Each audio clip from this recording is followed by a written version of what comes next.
السلام عليكم سو دhowaada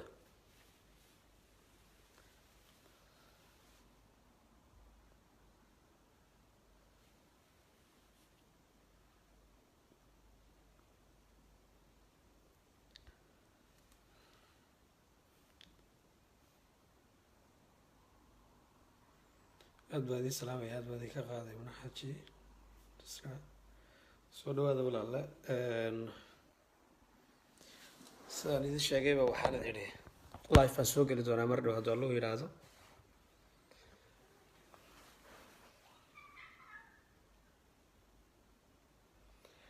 waan idin sheegaya insha allah wixii ware cusub ee aan idinku dhacmo waan idin sheegaya kolley anigaba magaalada waddanka waa ka maqanahay waad ogtihiin laakiin xaaladda magaalada jigjigan insha allah iska horeysan doonaa iyo maanta meeshay mareyso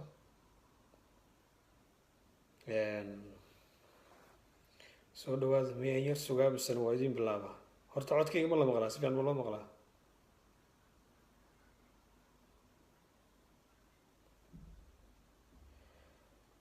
marka hore wax badan oo cusub ma jiro wixii jiray unbaa un weli socda codkayga ma la maqlaa horta ma maqashaan codkayga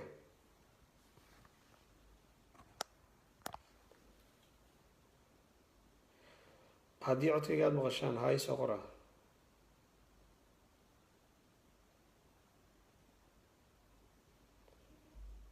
waa kaa qaaday waddani adeer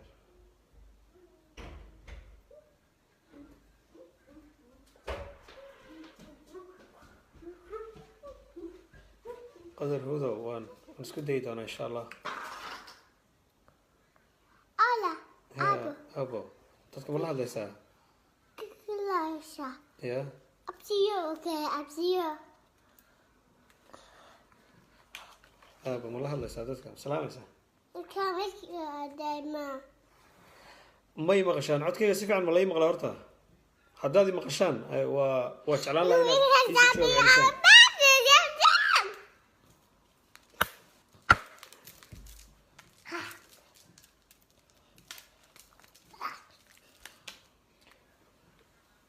kanabo Yep. Finger first. aad baan idinka qaadayaa dhammaantiin soo dhawaada wax balaaya iyo wax dhibaataa midna ma jirto soo dhawaada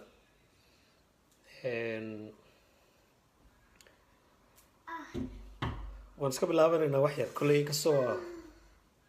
ciddii ay dhaaftan hadhow way kusoo ceshan waxaan usoo galay uun inaan idinla wadaago wax yar oo magaalada xaaladda deegaanka iyo maanta meesha ay mareyso magaalada jigjiga gaar ahaan deegaanka o dhan ma wadaha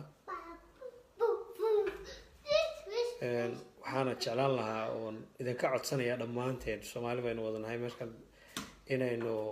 aynu samaan ka wada talino kolley qof xun oo mid xun la waayi mahayo marka waxaan jeclaan lahaa in samaan laga taliyo oo wanaag un aan ku wada hadallo keliya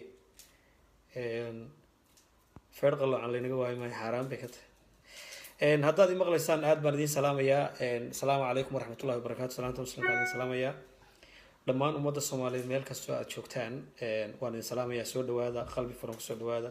live uma soo gelin inaan anigu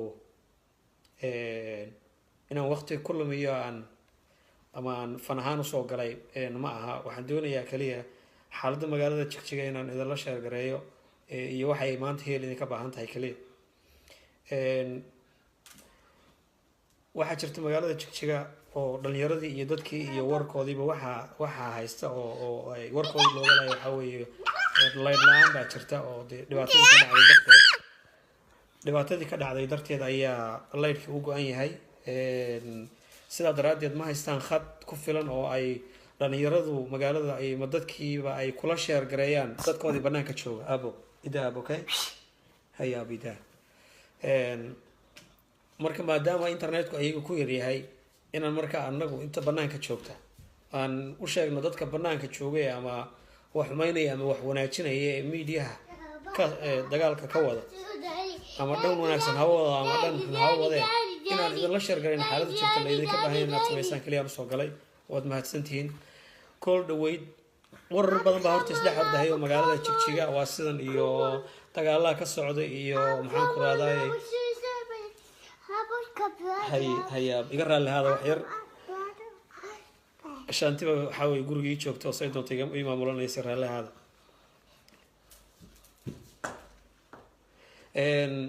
magaalada xaalad xun baa ka dhacday kolley waan ilaahay baan ka rajeynaynaa inuu ka samata bixiyo ummadda soomaaliyeed ee meesha degan inuusan ilaahay dhibaato u keenin saad u ogeydeen baa madaxweynihii hore ee dowladda deegaanka soomaalida cabdi maxamuud cumar isqaqabsi dheer iyo dabadii wuxuu madaxweynuhu iska dhiibay xilkii oo uu is-casilay isagoo u danaynaya ummadda si walbaba ahaatee madaxweynuhu xilka wuxuu ku wareejiyey madaxweyne ku-xigeenkiisii axmed cabdi ilka case asaga ayaana muxuu hadda madaxweynaha deegaankaas kumeel gaadha isku dhici dhacay maalintii dhaweyto ciidamadu soo galeen magaalada isku dhicii ka bilowday dadka shacabka ahaa ee gadooday waxyaalo badan ba xaggii xaggaba ka dhacday hase ahaatee maanta tii ma taagna oo madaxweynihii haddii la haystay ama dhibaato sameynaya cabdi waxa weye hadda uu ka baxay si nabadgelyo nooga soo tegay isagaana iskaiga soo tegay adhisa buu joogaa saan xogta ku hayo maanta magaalada jigjiga marka dadkii saddex bay u qaybsameen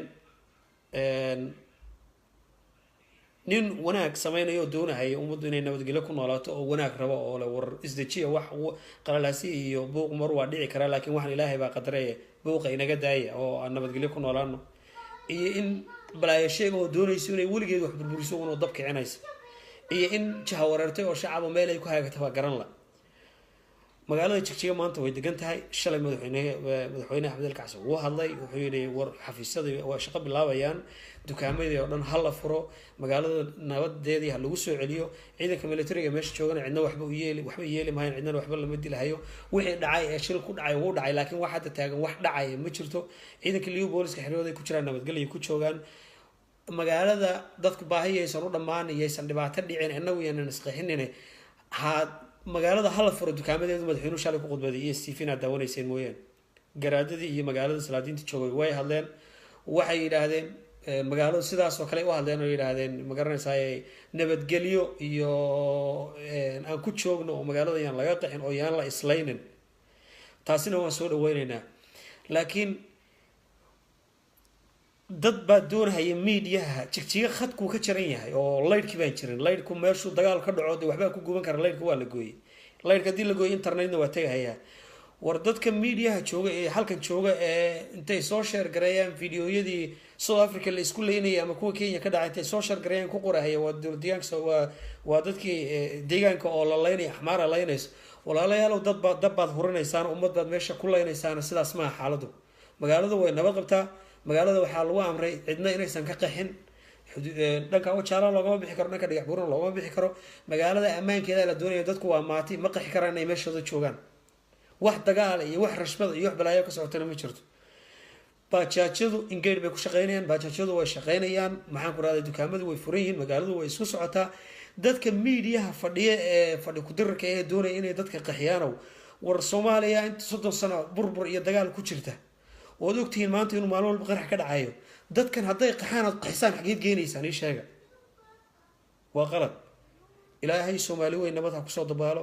wadankii dhannaaba burbursanoo 10 sano maxaa 30 sano dagaalan ku jiro oo qax iyo balaayo la taagan yahay walaale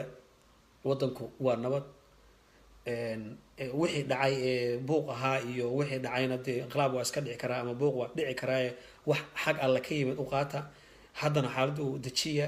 waxaan idinkula dardaarmaya oon idinka codsanaya oo ummadda deegaanku dadka maatida iyo dadka aan tabar lahayn en meel u qaxi karin en meel u carari karin ay idinka doonayeen keliya nabad bay idinka doonayeen keliya mediaha waxbaa laga ololiyaa mediaha waxna waa lagu dejiyaa waxna waa lagu ololiyaa afku xabadda waa ka daran yahay dadka u doonahayo inay wax burburiyaan ee ololinhay ee balaayo soo sheergaranay onag baa nagu soo duushay oromo baa nagu soo duushaydahay warnimayo oromo waa la isgarab deganaa weligeedba waatana waa la isgarab deganaa oromo xaq baabaan ku leenahay luuqadeeda soomaaliga dhan baabaan u qorayba oo boorama meesha lagu qorahayay dowladdii soomaaliyeed baa u qortay war dadka aynu saa usoo garab istaagnay walaal la yahay la isgarab taagan yahay u malayn maya waxay shalay ayagu ka cararayeen maanta inay dad ku samayn hayaan ee siyaasadun baa meesha taale iyo jalfis xuna waa lagu wada dhacaye dadka dejiya deegaankan soomaali baa iskale nin walba deegaan buu leeyahay nin walba wixiisi uu leeyahay nin walba wixiisa uu haystaa iyagu waxooda way haystaan walaalayaalow dadka nabad bay u baahan yihiin nabadda ha la dejiyo oromo hadday jigjiga joogtay way qaxday waad aragtay inay wajaala ka wada tallowday qabtii dhacay waxay dadkii wax laga boobay axmaar ay u badan yihiin iyo dadeenan soo gaadhin oo 30 sano iyo 40 sano kula noolaa dargii intay meesha ka carareen Soomaaliyoobay oo in hebel ku garanayo in hebel u garanayso oo magacyo Soomaali la wada baxay oo Soomaaliyoobay oo kula nool baantidoodii waxoodii la dhacay oo hebel iyo hebel la leeyahay oo ku haboonay waxaan in la sameeyay maysan haboonay haatan iyo dan waxa ummadda deegaanka doonaa in nabad lagu noolaado dagaal la wax faa'iido uu keenayo ma jirto horaga loo baabay dimuqraadiyad waan u baahannahay dadku inay isku furmaan oo loo kala xidhxidhin kana siyaasad kala wato iyo kana siyaasad kala wato oo wax lagu farxo waana wax maanta deegaanka ba sameeyay Ethiopia oo dhan ka dhacay oo Addis Ababa oo alif calaamadeedii fanaadaha la wada xiran yahay oo shir lagu qaban hayaa taas naftigeedu waa guul u sugayto ummadda waa ay walba burush xarlon baa la ismarinayo oo la soo dabordahay waxaas uu dhamaaday adigoo on alifa adigoo Soomaali weyna adigoo meesha doonto ka imaatay xornimo ugu noolo oo hadal inta qofka hadii aad hadli karto oo free u hadli karto oo waxa doonto sameyn karto intaas kugu filan walaalle marka waxaan idinka codsanayaa hadii ay jirto walaalnimo hadii ay jirto maxaan ku raadayay dirnax ummadda Soomaaliyeed dad u dirnaxaysan dadka meesha jooga dadka media ka bambuurinay inuu meesha xabad dadkii lala dhacayo walaalayaal been baad sheegaysaan dad wax xabad lala dhacayo ma jirto ummadda deegaanka joogtay baa hadlaysa 24 hours baa telefoon khadka la isugu jiraa waxaasi wuu dhacay qabiil iska daaya ilaahay baa idinku cadaabi iska daaya qabiil Soomaalilima idin deeqda kaliya dadkan aad la nooshiin wax la qaybsada wadankiina haysta hadii aad cabdi nabcaaya hadaad cabdi nabcayd ama siyaasad uu aad isku qabateen oo wadanka ka hareeyay war maanta jigjiga u tag adoo nabada orod maxaan ku raadayay xisbiga ku soo biir ama xisbiga ay kala la tag wax isriixriixay hadda ma jirto waxaan anu aaminsanahay haday siyaasad jirtay la isku hayay way dhamaatay waxaan la hadlayaa haddana aan rabaa inaan si gaar ah ula hadlo nimanka xilka hadda haya ee xisbigii jooga ee xilka dhink waliba madaxweynaha hadda xilka loo dhiibay Axmedow madaxweyne xilka Allah kugu astiro laakiin hal ogow hadii cabdi dadku ay nabcaayeen cabdi la dagaalamahayeen maanta aad barti jooga hadaba shalay cadow lahayn maanta kun cadow baad yeelan doontaa xilka ku keenaya shalay media dadka qaar baa jira intaada xun wada intaada sanna inay soo saaraan ay meesha keenaan marjin la ayaguna qabqabta jirta iyo dagaalka iyo buuqa jira ilaahay baan ka rajeynayaa inuu damiyo ninkii siyaasad iyo siyaasad isku qabteen madaxweynihii hore meesha ka tagay u yeer adigoon u daneynaynin siyaasad adiga taa ah adigoon u daneynaynin shakhsiga la siyaasadii u danee ummadda deegaanka qof walba oo banaanka deegaanka ka jooga ku darmaayo ururka ONLF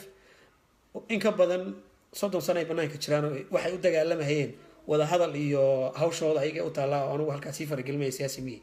laakiin dadkii deegaanka joogay ee siyaasad u kala tagay hadda u yeer ayadoon qof la xaganaynin ayadoon qof la waxyeynaynin dadka ummadda meel walba joogtay ee deegaanka ee siyaasad u tagtay hadda u yeer ninkoon alfnimo ku maqnaada de taasi wax weyn baa laga sugay meeshiis ha joogo laakiin kuwa nimanka dirraba joogay dulmidiid siyaasiyiinta kale isla jooga dhamaantood u wada yeer urulaalayaal wixii shalay dhacay wuu dhamaaday maanta inaga soo inaan wax samaysano dheh taasaan anu kugula talin lahaa oo inaan lays caayin iyo inaan wax la soo farfarin inaan hebel baa saa maalin yiri hebel baa saa wax yiri aan la oranin war dadkaas isku wada yeer baan qoran lahaa ummadda deegaanka waxaan ka codsan lahaa dhamaantiin oo si kale laab waliba idin ka codsanayaa dhamaan deegaanka bas deegaanka dhan ma wada markii jigjiga xagaa looga baxo ilaa maxaan ku raadaa maxay ahayd qabri bayax waa nabad wajaale marka jigjiga uga baxdo waa nabad waxa kaliya buuqu ka taagan yahay waa jigjiga iyo gudaheedana ummad maate ah ummad aan waxba haysanin ummad aan dagaal diyaar u ahayn baa ku nool ninkii cimaqoor haysta ama gaari haysta ama hanti haysta isla waxba maartay waxaan idin oran lahaa dadka dejiya ummadda yaan la barakicinin qof walba nabad buu wax ku yahay nabadaas baa ina wada deeqda kaliya ciidanka qarankuna mid soo guuray ma ahayn iyo mid meel kale ka yimid waa kii sii joogay walaal waligiiba uu deganaa ciidanka qaranku nabadgelyada inuu sugo oo dadka kale celiyana waajib baa ka saaran hadday qaban waayeenna way guteenta maxaaba lagu kala joogay ciidanka qaranku waa shaarka kaliya ee federalismka lagu yahay ee dadka wada ilaaliya hadduu kaasi ummadda kale celin waayo dee muxuu qabanayaa kale waxba qaban mahayo marka waxaan idinka codsanayaa oo walaaltinimadii ka codsanayaa inaydan deegaanka gubin wasiiba weliba caasimadda aydan gubin intaasaa la dhisahayay intaasoo sana caasimadda hanti lagu bixiyo oo wax lagu bixiyey wax yar iyo haddaad ku burburisaan waa dhibaato ma South Sudan baan noqonaa maxaan ku dhahdaye ma carabtii burburaysa inaga iska dhigaysa baan noqonaa war caqligiinu ha shaqeeyo xaqu dirar waa la yeelan karaa ururka muxuu ahaa jabadawn alif wax badan bay dagaalamaysa wax badan bay u maqnayd sibuu xaqeed u dilaacay oo dadkeedii iyo dadkii laga xanibayay baa raacay tii horena waan cambaaraynaynaa caburuska dadka ku haysay maanta waxaa taagan laakiin onalifna caburus laguma hayo ra-iisul wasaaruhu hadduu cadeeyey inuu onalif wadahadal la yeelanayo masiirka ummadda ay u dagaalamayaan ay kala hadlayaan waa soo dhaweynaynaa anagu fanaaniin baan ahay anagu siyaasi mihi fanaan baan ahay ummadda soomaaliyeed laakiin way taabanaysaa markii dalkaygii iyo deegaankaygii ummaddaydii aan arko ayagoo ama qof dhimanaya ama gubanayso ama dabka dhaco diyaar umay mana rabo ma ayagaan wax ku ahay ma doonaya inay magaalada jishiyo gubato ma doonaya inay dadka dhamaatada alalaayo ma doonaya waxaan doonayaa inay noolaadaan ay qurux badnaadaan baan anu doonayaa taasaan aniguna wax ku ahay idinkuna aada wax ku tihiin marka waxaan idinka codsan lahaa midnima ina wada deeqda midnimadu waa waxaan la soo celin karin adigoo onalifa adigoo d d s ah adigoo soomaali galbeeda adigoo oo dulmidiida wax dulmi raba horta ma jirto magaca dulmidiid ninkii yidhaahdo waan kasoo horjeesanayaa horta waa qalad nin dulmi raba ma jirto laakiin war fikirkaas adigoo dulmidiid ana dulmidiid baan laakiin fikirka aad u wato waxaasaa ka khaldana ansaxno ee kaalay taas waa muhiim war ma garateen wax dulmi raba ma jirto adduunkan dulmi wax u tarhaya ma jirto war ma fahanteen soomaali baan ahay soomaalinimada ay deeqda etoobiya waxaan isku darsanay waa dad baan isku darsanay dhaqaala naga dhexeeya ummad baynu nahay ma garat tigree waa tigree oromo waa orom soomaali waa soomaali benishaangul axmaaro waa sida kadalika khariirada etoobiya oo dhan markaad saa u eegto markii la kala qaybiyo gobolada istiidyada markii la kala qaybiyo meel ay etoobiya ku qoran tahay ma jirto waa qowmiyada isku wada yimid haddii la kala dhaqaaqo nin walba intiisu la dhaqaaqay laakiin markii la isku wada yimaado dinta kuwid baa etoobiyaan lagu yahay waa magac kaliya ka dhexeeya qof ay ku gudan tahay halkaa kaga qoran tahay midna ma jirto marka soomaali baan ahay deegaankaygii baan haysaa ciddaan wax la qaybsanaya ciddaan la noolaanaya ama aad la nooshaa nabad kula noolow waxaaga hayso talahaan baan idiin soo jeedinayaa dagaalku ma wanaagsana wallaahi inuusan wanaagsanay hadduu dagaal wanaagsan yahay hadduu dagaal waxtarahayo 30 sano bay soomaaliya madaxa la gashay warwalaalayaalow haddaan inaguna hadda dagaal kicino tanna waan ololaynaa daban qorada gelina etoobiyada kale soomaaliyana iyadoo awal bay suuraysa waana sii hurunay xagga iyadana waan sii hurunaynaa oo hubkun baa inooga soo dego cidaan doonana hubka iga hor istaaga madaxa un bambaf qaraxyadun baa isqabsani geeska afrika oo dhan olol baa taaban marka bum maxaa marka la faa'iiday yaa faa'iiday marka cid faa'iiday ma jirto oromana dagaal dan uguma jirto etoobiyada kale dagaal dan uguma jiro qoraallo waxaan ku arkay halkan ay soo qoreen dhalinyarada qaarkood etoobiya dooni mayno cid doon kule ama kugu qasbisa ma jirto fikirkaaga hadda aad aaminsan tahay aaminsanoo xor baa tahay laakiin ilaahay ma fasixin mana kuumana ogola mana xalaalaynin gaalay muslim ahaada inaad qof disho kuuman xalaalaynin sooma abo maya bay tira gabadheeduna ay u raacday maya marka waxaan idinka codsan lahaa inaydan abo macaan inaan dab la sii hornin inaan deegaanka la gubin in ummadda deegaanka ku nool ee weli siiba magaalada jigjiga dad dan yar oo maatiya ku nool inaan la burburinin baan kula talinayaa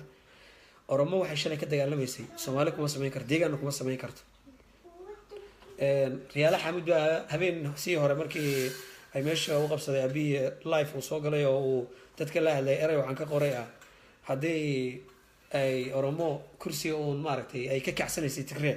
hadda anaguna marunbaa ka kacsan doonaa sheekadii uu ku keenay marka halkan waxba soo dhigi mahayo laakiin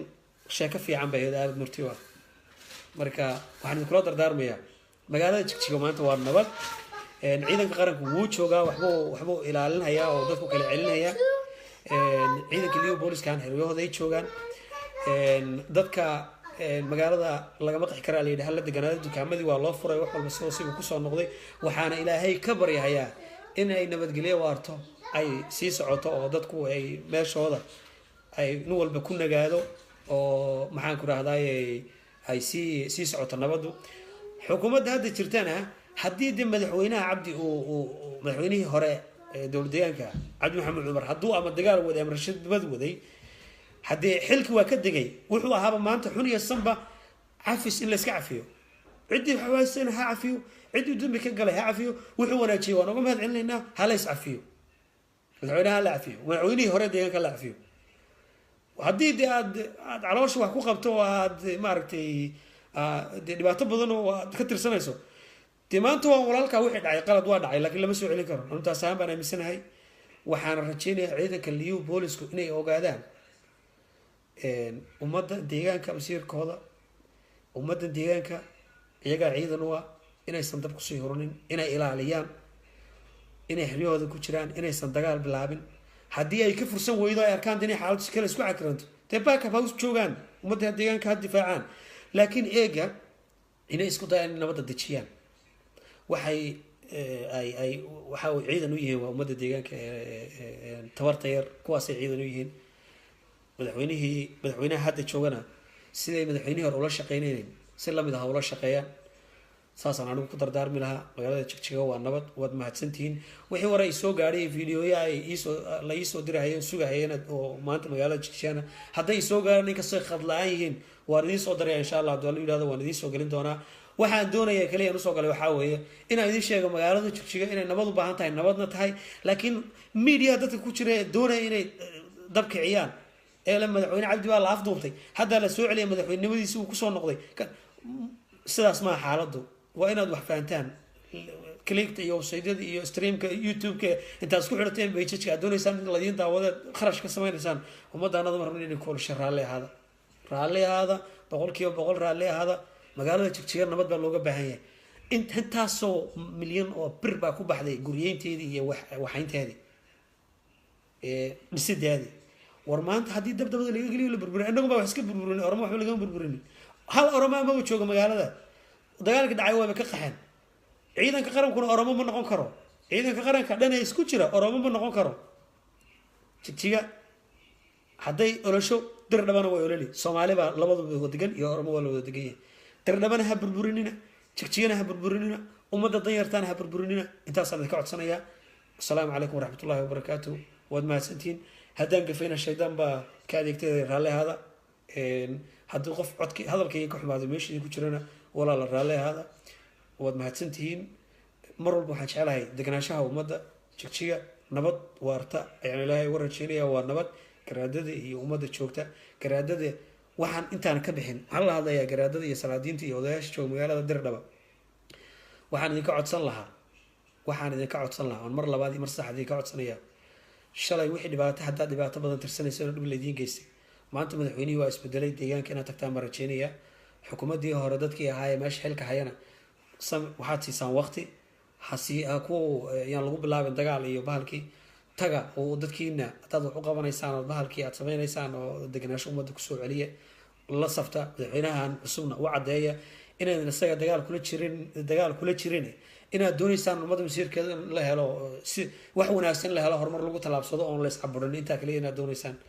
doorashadu waa xor baad u tihiin waa idiin bannaan tahay shirarkood geli waa sidaan anu qabo fikran anu qabo ma aaminsani qof baan anugu siyaasadiisa nebcahaye adiguna nac ama taas ma aaminsani ummadda deegaanku ha iska ilaaliso shaksi nin jeclaysi oo qofka ninkan aa jecel ninkan aniga ila nac iska ilaaliya waa ceeb aad iska ilaaliya mar hore wuu inagu soo dhaca hadduu xukun hore ahaaye hadduu tblfaydi hadee waxaydba inaga ilaaliya war eega qof walba waa soomaali qof walba deegaankan u dhashay miidiyuhu waa xor qofka afkiisu waa xor ha laga dhigo qofka haddii xor laga dhigo afkiisa uu hadli karo neefta kasoo boodaysa wax calooshiis ku jiraa banaanka imanaya dee waxba ma samayn karo kursiga aad joogto haddaad madaxweyne tahay qofkan banaankiisa hadduu ka hadlo uu calolfayoobaanaya mooyaan inta kursigaa ku yimaado ka dhaqaaq waran maayo kursigan ku fadhiisanaya taas aamina xildhibaanadu iyo maxaan ku rahdaay baarlamaanka deegaanku naf isu yeela oo hadla dadka aad mas-uuliyad ka tihiin inay xor yihiin u muujiya idinku inaad xortihiin muujiya deegaanka xornimaa loo baahan yahay xornimaa loo baahan yahay laakiin looma baahana in la iscaburiyo keliya uma baahana shalay waxay ahayd anaa aaminsan in siyaasiyiinta kasoo horjeeda mabdaa madaxweynaha inay meesha ka carareen oo laga eriyo ay adhisabo tubnaayeen taasina anugu raalli kama ahayn idinkuna raalli kama tihiin wax kale unbaad rabtaan mooyaane maanta free ha la iska dhigo free life qof walbo joogo qof walbo deegaanka joogo free ha noqdo ninka shaqaale dowladiisa ha u shaqeeyo ninka siyaasadiisa ha ku ekaado kii dhakhtarnimadiisa ha ku ekaado kii ciidankiisa ha ku ekaado baasha ha ilaaliyo ninkii dukaamay ganacsadadiisa ha ku ilaaliyo siyaasadu sidaa ha u kala socoto qof walba wixiisa ha ilaashado laakiin yaysan noqon inaan kursi iyo siyaasad kaliya wada eegno war waa idiin mahad celinayaa waad mahadsantihiin midnimaa wax lagu yahay anigoo cali waxaan caddaynayaa anigoo cali dhaanta waxaan caddaynaya finaan soomaaliyeed haddii onolif shalay la isku eryahay onolif baa taageertahay onolif baa kana war onolif shirka ay qabsanayso haddii anigoo shaksiyan aad iga soo xasuustaan waa idiin imanaya waa idinkala soo qaybgelaya midnimaa wax lagu yahay midnimada ummadda soomaaliyeed baan doonayaa midnimada deegaankaan doonayaa shirka ka dhacaya Stockholm ee onolif ay qabsanayso walaala ilaahay idinku guuleeyo shir wanaagsan oo qurux badan baa idiin rajeynaya dadka onolif shaarkeeda xiran ee dabka hurinayaan ha iska daayaan kuwa deegaanka xiran shaarkooda ee dabka hurinaya ha iska daayaan kuwa Soomaali wax kale aaminsan Soomaali galbeed ee ayagana dabka hurinaya ha iska daayaan kuwa Soomaali weyn aaminsan dabka deegaanka ku hurinaya ayagana ha iska daayaan war dabka qofka hurinayo wax u faa'iido keenaya ma jirto wax faa'iido u keenaya ma jirto dhibaato mooyaan waad mahadsantihiin asalaamu calaykum waraxmatullaahi wabarakaatuhu anigu cali baan ahay midnimo iyo nabad baan idinku baaqayaa midnimo iyo nabad waana samayn doonaa tuur iyo xaflado Nairobi haddaan tagana xaflad baan ku qaban doonaa midnimo insha allah haddii la yidhaahdo maanta waxaynu u taagan tahay midnimo waxaad ku weyday reebel ku ilmaysa never xaaraan bay ka tahay waad mahadsantihiin wasalaamu calaykum waraxmatullaahi wabarakaatuhu aad baad u mahadsantihiin waa inoo marka dambe insha allah